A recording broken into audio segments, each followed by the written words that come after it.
Welcome to our channel and welcome to another one of our videos.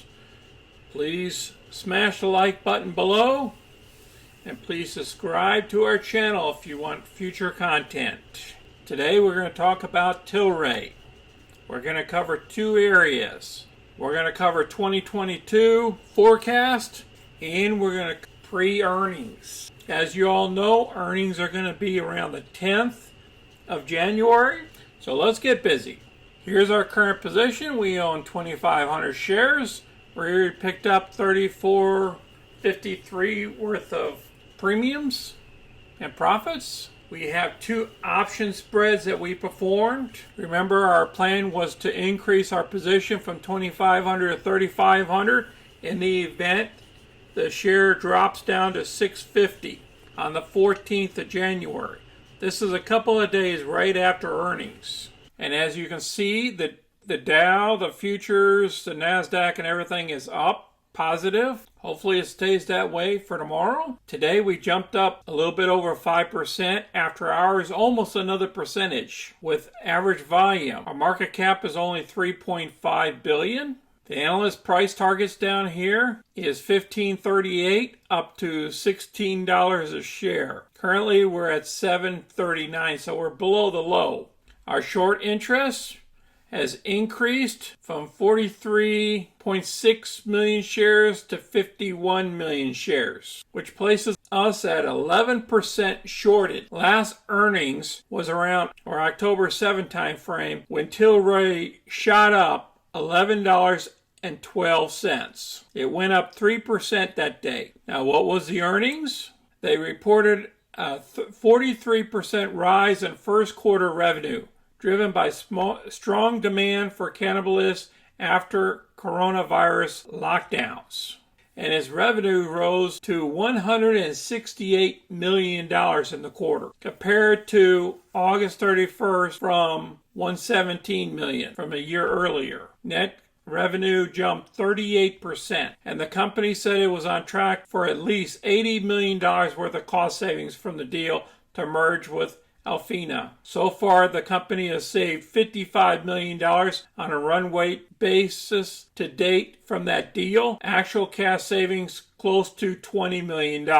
And this was the bad news here, was Tilray's net loss widened to $34.6 million. Now, what happened after this? So if you look back here at October, we came all the way down here, then earnings came out, we popped up to $11.66, then we came back down here about $10.28, and then we shot up all the way up here to $13 level. And then after that, the market started getting wonky a little bit, and then we started been heading downtrend ever since. Except over the last couple of days, we've been bottoming out here at the $7 mark. So where do we go from here? We know earnings are coming up around the 10th, which is 7 days from now. I believe we're going to trend higher up into earnings to somewhere around $8 or so. First, let's show you the portfolio right now of Tilray. All these different products here. And that was back in December 8th. And then they turned around, they were buying another company as well. Here are the 5 major catalysts on the horizon that could propel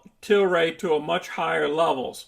And this is by Michael Berger, and I'll place this article down below as well. The types of products that's being sold by cannabis company includes THC and CBD, infused chocolates, and gummies.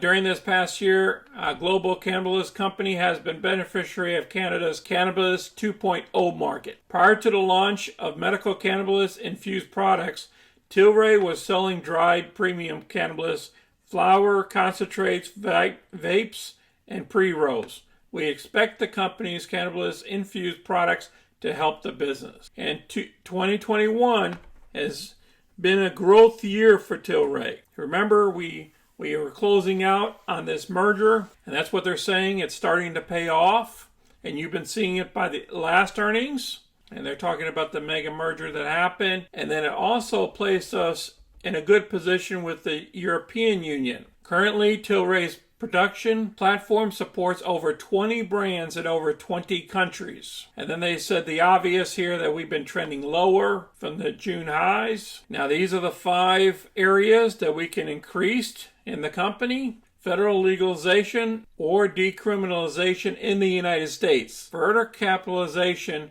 on EU and capturing market share, increasing the types of CBD and THC products that are available to customers, lowering the average cost per gram by optimizing efficiencies across its global production platform, increasing market share of Canada's recreational and medical cannabis industry. So let's go back here. This is what I believe is going to happen this year. Germany already stated, the chancellor that took over in Germany, saying that they're going to legalize it in Germany. So that, I believe, is going to happen this year. And once that happens, because we're already over there, that will help us increase between $500 million to $1 billion worth of market cap of value. Now, federal legalization or decriminalization in the United States have two parts. We have states that already decriminalized it, but the federal government has. Because Congress is dysfunctional right now because they're getting ready for elections this year, and the federal government might wait for another year. That's what I'm thinking. So we're going to have to look at EU and these products here to increase, so therefore we can get another $1 billion to $2 billion worth of market cap. Now, in the meantime, they could lower the average cost per gram by still working, trying to optimizing their efficiencies across the global platform and get more partners involved. So partnerships are going to be very critical in this area here, as well as down here. So let's look back at one of the earnings statements. Back in the last earnings, they were talking to the CEO about how he was getting to his $4 billion plan. So he's looking for legalization in the United States to get $1.5 billion in sales just from the United States. Now down here, he wants to get $1 billion out of Europe in sales. And he also identified $1 billion worth of potential opportunities in Canada. So these are the two areas he can really focus on this next year. Now the United States, they might be able to increase some of the liquor and some of the other stuff in the United States, but I believe that $1 billion to $1.5 billion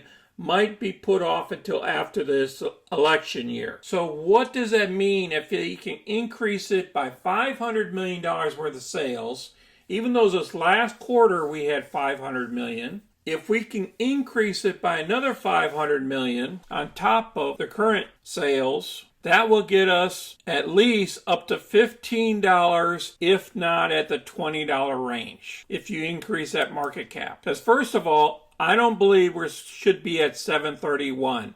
I believe we should be at $11 right now. So with the additional $500 million worth of sales this year, if he can pull that off in the next couple of quarters, then I can see us at $14 to $20 level respectively. So the answer for 2022, I believe we should end the year between $15 to $20 a share, unless we get full legalization of the United States. If that does happen, we're looking at $25 to $35 a share at the end of this year. Now, what's going to happen is if they raise interest rates at the latter part of the year, it will affect some of the debt. I appreciate you guys watching our video today. Until next time, this is Sonny. I'm out.